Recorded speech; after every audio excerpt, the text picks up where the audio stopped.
Hello and welcome to Ula Tea Leaf Readings. My name is Lenor and tonight I'm going to be reading your tea leaves. This is a horoscope for Pisces. If Pisces is your solar, lunar, ascendant / rising sign, then this is a message for you. All right, let's get started. And so tonight, for your bonus reading, Pisces, our card is the 8 of Wands. Oh my goodness, that's the second time I've done that today. Just scraping it. Oh my goodness, look at that heart. Okay, so we have the 8 of Wands. And before we start talking about this, let me do my little opening spiel thing. So the 8 of Wands has to do with swiftness, things moving quickly, big energy, lots of electricity, fiery, passionate. And so also, if you have not subscribed yet, please think about doing that. You can hit that little bell. It'll let you know when the next readings are coming out. It is free to subscribe. And also, if you'd be so kind as to like the video, it really does help the channel a lot. And if you want to leave a comment, please do. I'm sorry, I'm getting lost in these. I thought, look, it's an 8, although upside down, right? The V, I. So 8, we have the Roman numerals for the number 8, which is reflected in our card. Pretty cool when that happens. But yes, I'd love to hear from you in the comment section. And let's start.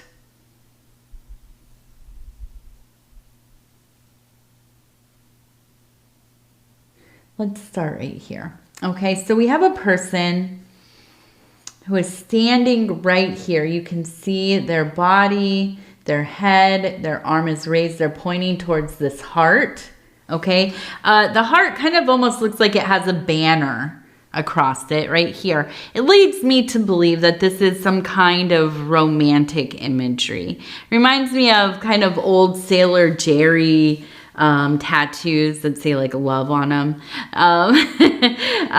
But it does... It reads to me as being a romantic issue here. Now, I don't think it's a bad thing because I look down here and I see 2 people, actually 3, but these 2 people holding together, it looks like a cake, like a stack of cake layered high into the sky, kind of like a wedding cake, right? So then we have another person behind them kind of holding on to them. And I wonder, right? I wonder if the person you are with now or the person you're going to be with ultimately is maybe like a second husband or wife, maybe kind of the second big love of your life, maybe the big love of your life. But there's still this kind of lingering attachment to this old partner. Now, it might not be that you even see each other or talk to each other. Maybe it's been years and years and years. But there's something about them that you have not let go of. And I wonder really if it is resentment. I wonder if it's resentment, if it is the pain that they caused you. Maybe they lied to you, they were unfaithful, something like this. And it is something that really altered your perception of love, relationships, and generally the world, right? And so I think that part of the work that you have been doing is figuring out how you can let go of some of that stuff from the past so that you can have a better relationship in the now, so that you can fully commit yourself to this love and try to be as vulnerable and open and receptive as possible, right? When we've been through some really, really difficult relationships, when we've been with somebody who maybe spoke poorly to us, they were, just very mean-spirited, or didn't have boundaries, or, even escalating into real mistreatment, right? And it could be emotional, verbal, physical, and so on.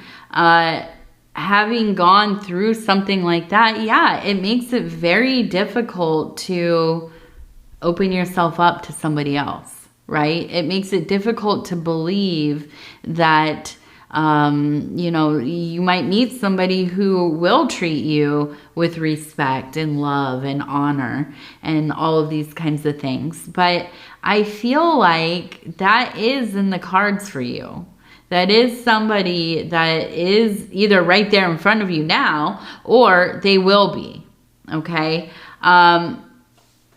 Now, sometimes it can be that we do meet the person who is the love, our beloved, our soulmate, right? And we get into a relationship and it's a wonderful connection, but we do carry that baggage with us, and we let it kind of sink into our emotionality, our psyche, and it can begin to erode aspects of the relationship we're trying to have in the now, right? This is the big thing about, being victimized at some point in your life. It's not always just in the moment that it happens, or if it's like an ongoing thing, it's not always just in that time that it's happening, which is horrific enough, but it literally alters the way that we process information. It physically becomes a part of our nervous system, how we react to things, how we feel about things, how we allow ourselves to feel about things, how we behave, right? And that is, it keeps reoffending, right? Over years and years and years.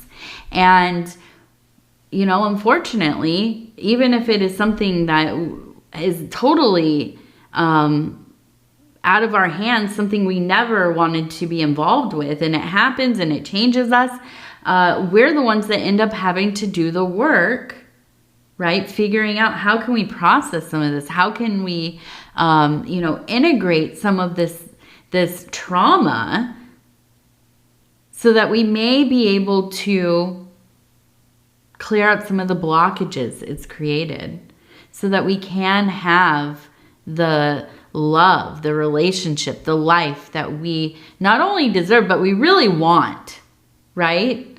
I myself, in my own relationship with my husband, who is amazing, a wonderful person, shout out to Dove and Serpent Tarot, my husband Paul, has so much patience for me. But I have a lot of stuff going on, a lot of things that I've gone through in my life that it has made me really, I have, CPTSD. So, my reactions to things, how I process, stimuli and so on, it can really come out the wrong way.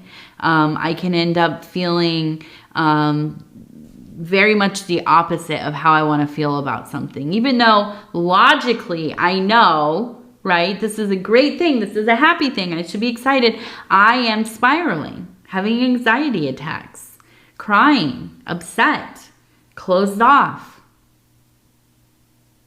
And it shouldn't be like that.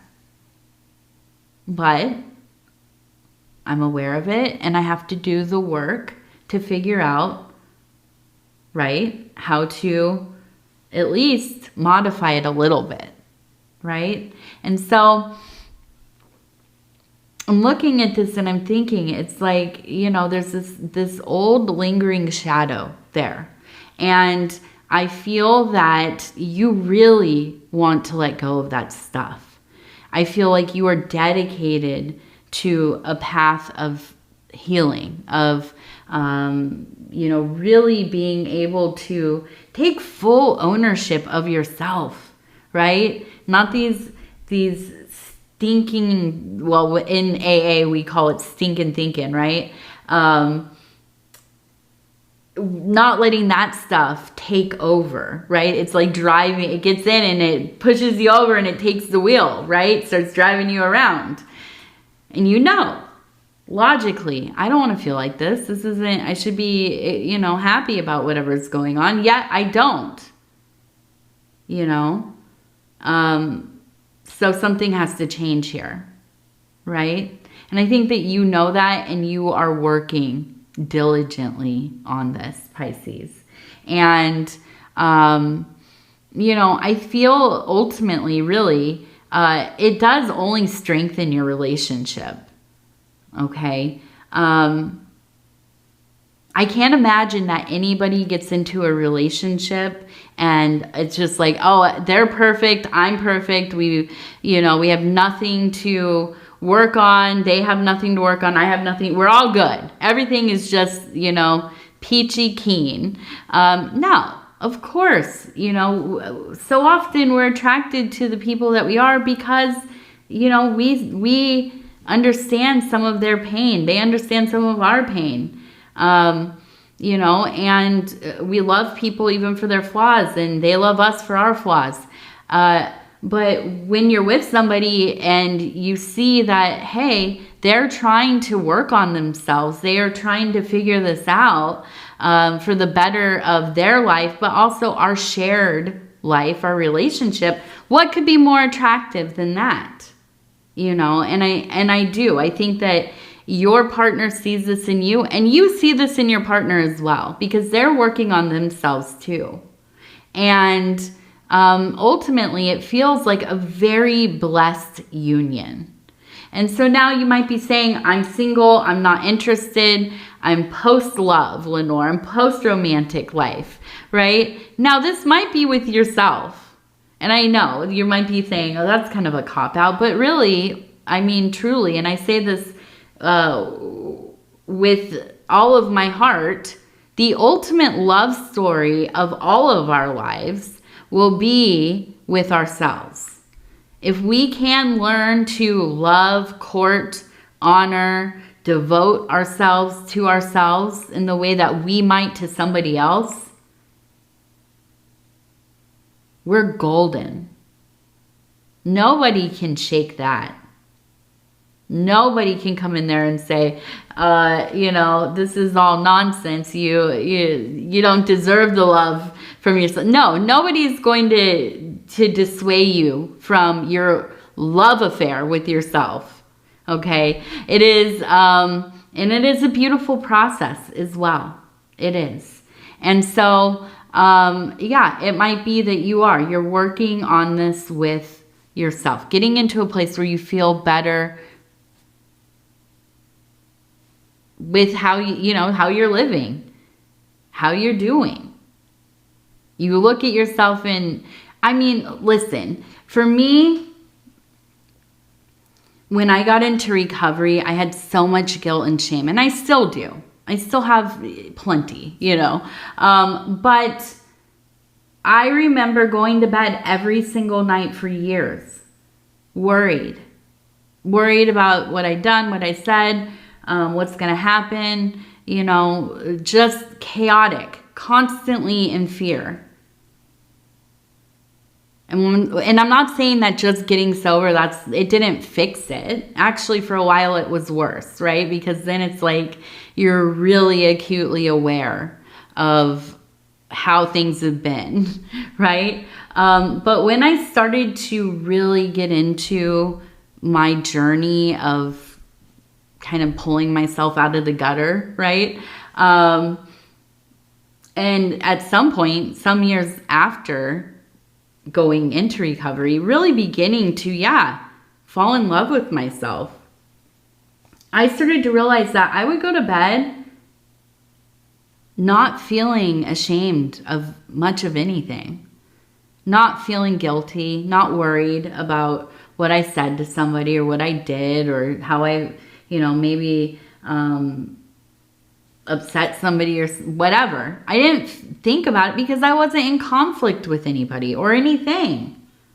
I was focused on myself, on my own journey,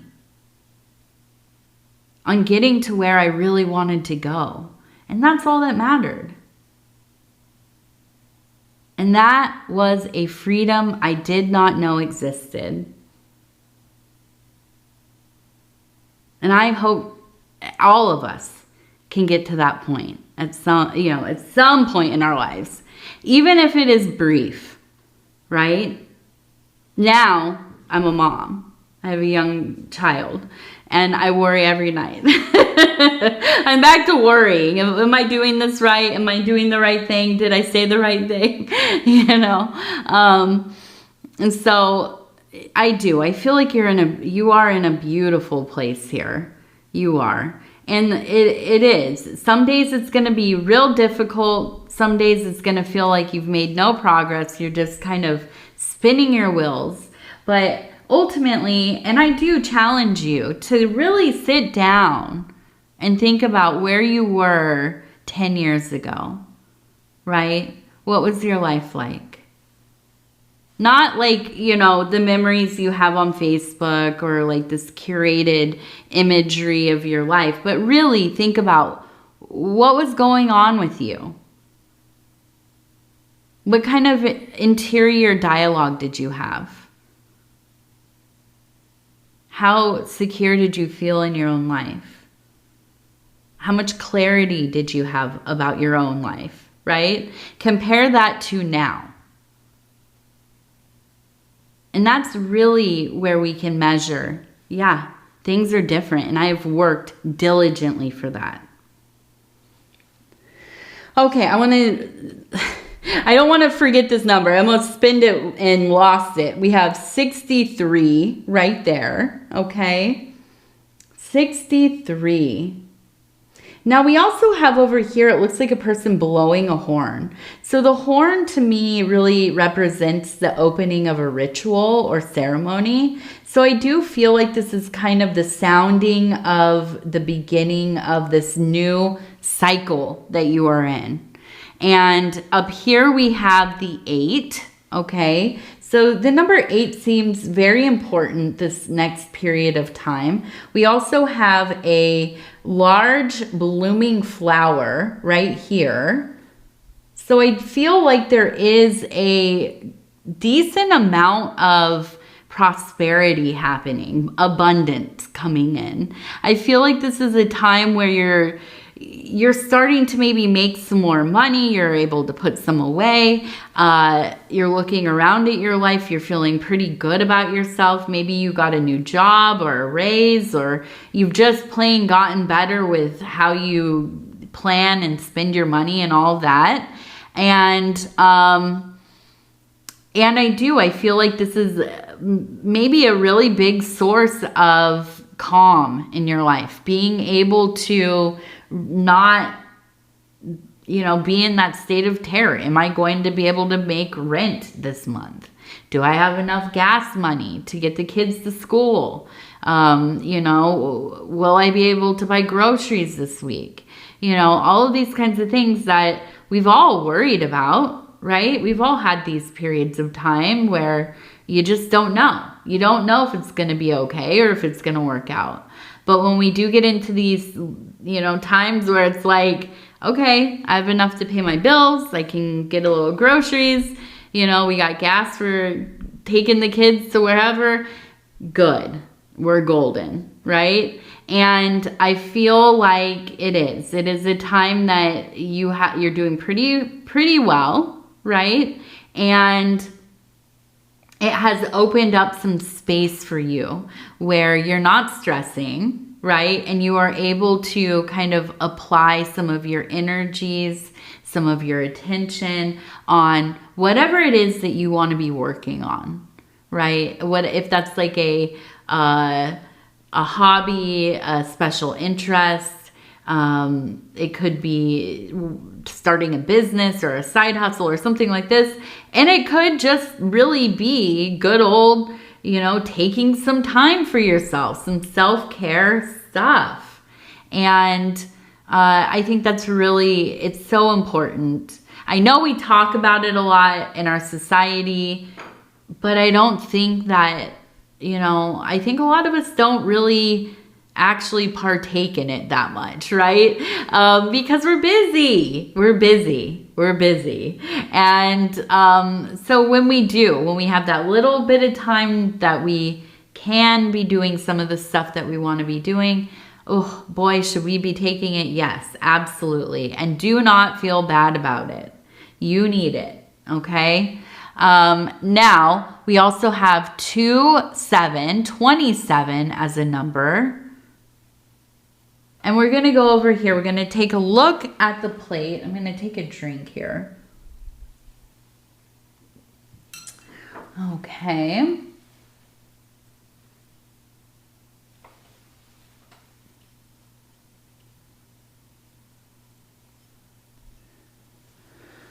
All right, so we have the egg with a flame. So to me, seeing that, it is an image of the beginning. The ovum, the egg, is a beginning point. And now with the flame inside, it really kind of brings this imagery to me of like an ember. If you have any ideas about building a fire, right, and keeping it going, if you've ever been camping or, you know, whatever, and you don't want to keep building fires and you want to keep it going and don't let those the coals go out at the bottom. You know, it takes a lot of care and time. And when you want to get that fire going again, you have to kind of really be very careful with these little pieces of, you know, of hot charcoal or wood that has been burnt down to almost nothing. And you go in there and you put your, you know, whatever it is, if it's dry brush or rolled up paper or whatever, and ever so slightly blow on it to get that air in there, to get the fire moving and taking hold and hopefully coming back up, right? So I'm looking at this and I'm thinking it's like kind of the beginning movements. The machine is just starting to kind of turn a little bit. And I just feel like it's like you're walking into a room that is beautiful. It is basically empty. It is a blank canvas, right? And you have all this passion. You have all these ideas and this creativity. And I feel like for the first time in maybe a long time, you really do feel like it's possible to begin something meaningful, to start over in life to some degree, to go through a rebirth. And I think that this is so very powerful for you. I mean, it really absolutely feels like a miracle. And I think that's because you had stuff going on in your life where maybe it wasn't super terrible, but it wasn't good enough, right? It was barely enough. But it's what was happening and it's what you knew, and it's, you know, kind of maybe and I think a lot of times we're in this gray area where it's like, it's not bad enough to leave, but it's not really good enough to stay either. But you just end up kind of going through the motions. And it could be like that for years, right? And I feel like you have come to a point in your life where it's like, I want to do something else. I can't live like that again. I have to do something that means something to me. I have to do something with this life that I was given, right? This beautiful, sometimes awful, but this beautiful thing, you know? And I see you really, really taking this so seriously and with great honor, Now, over here we have a person who, it looks like a goddess form, definitely a kind of a divine feminine consciousness. We also have, it looks like a balance, really, the light and the dark here, kind of very balanced together, almost kind of like that yin yang type of vibe, very kind of zen. And we have a duck, right? And the duck to me always kind of, I get the imagery of a duck out on like a lake, and then a boat goes by and the wake starts coming in towards the duck, and the waves is kind of just bobbing with the waves, totally unbothered, right? Just hanging out. And it really is this kind of feeling of being able to navigate even difficult waters, but also doing it with such ease, right? Being in this place where you're not absolutely freaking out over every little thing. You're kind of just very chill about stuff, very in the moment, and also able to kind of almost like you'd think like a what are they called? A first responder, right? Going into a situation where things are chaotic, everybody's kind of, you know, running around, freaking out, whatever, and being trained and having trained yourself to stay grounded, keeping your mind open, the clarity, being able to kind of notice everything around you, interpret that quickly, and come up with a plan, right? And so I feel like you're kind of really in this place where, you're like fully realized in some ways. Like you feel very much in power and in control of self. And I think that people probably have even said to you, you seem a lot more chill. You seem way more grounded lately. You're not, you know, getting into these like volatile emotional outbursts and things like that. Not at all, right? And so, I think it really is a very beautiful time for you right now, Pisces. I think this is one of the places in your life that you will look back on and think, wow, everything was really coming together at that point. Absolutely. Okay, so we're going to do our self-care affirmation cards. And I'm just going to flip through, and I'm going to stop where it feels right. And it says, Guardian at the gate. I uphold my boundaries. My time, energy, and space are treasures that I protect. I care for myself and say no when I need to. I am the guardian of my life energy. I am the guardian of my life energy. I love this one. This is so important. And I think it's like it really comes with age. When you're young, and I think it's just like, it almost feels like people just should have access to you. You know what I mean? Like you owe it to them. You know, if somebody calls you, you almost feel bad for not answering. You know, there's a guilt there. But as you get older, it's like, man, I have to protect my energy, my time, just how I'm feeling is so altered by other people that, you get into a place where it's like, yeah, if I don't want to talk to somebody, I'm not going to. If if I know it's going to affect me in some way, and, you know, I want to go about how I am right now, I'm not gonna engage, you know. And I think you feel less and less guilty about that. And that is it's a huge victory. I think it's such a huge victory.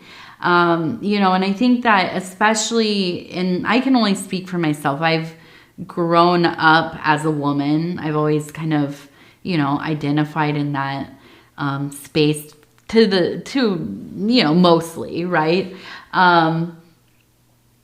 But I do think that as women, that there's a lot of conditioning that happens, that we feel like it is our duty to allow people into our private lives, into our kind of sacred realms.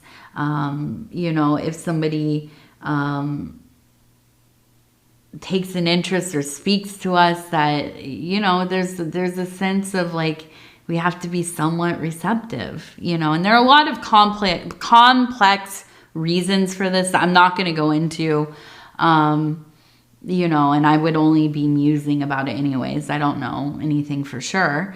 But, you know, for me, raising a daughter, right now in this period of history and in the human histories, you know, I think that there's a lot more room and understanding that we have to cut it out, you know.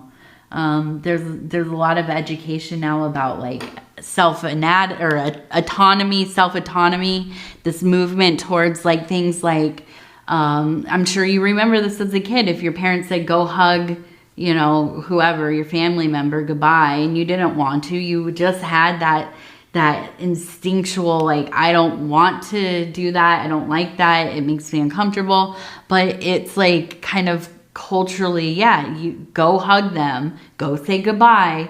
And you're kind of, you know, expected to follow those kinds of manners, right? Well, now, you know, I think it's more and more that people are not making their kids do stuff like that, realizing like it's their body, it's their choice, you know. Do you have to have manners? Yeah, sure. But you don't have to do things that make you uncomfortable. And I think that it really is such an important thing to teach kids, girls, boys, others on the spectrum. Yeah, no, you don't. It's you. This is your life. These are your decisions, right? So, you know, I think that that's a beautiful thing. I do. I absolutely do. So anyways, I'm going to tell you I love you, Pisces, because I do. And I thank you so much for spending this time with me. It's always such an honor to be able to bring these messages to you. And if you would be so kind as to like the video, it really does help the channel. And if you have not subscribed yet, please think about doing that. You can hit that little bell. It'll let you know when the next readings are coming out. It is free to subscribe. Also, what else? Oh yes, if you'd like to leave a comment, please do. I read them all. They mean the world to me. And if you're new to the channel, definitely shout it out. All right. With that, I'm going to say again, I love you. Take care. We'll talk in a few days. Good night.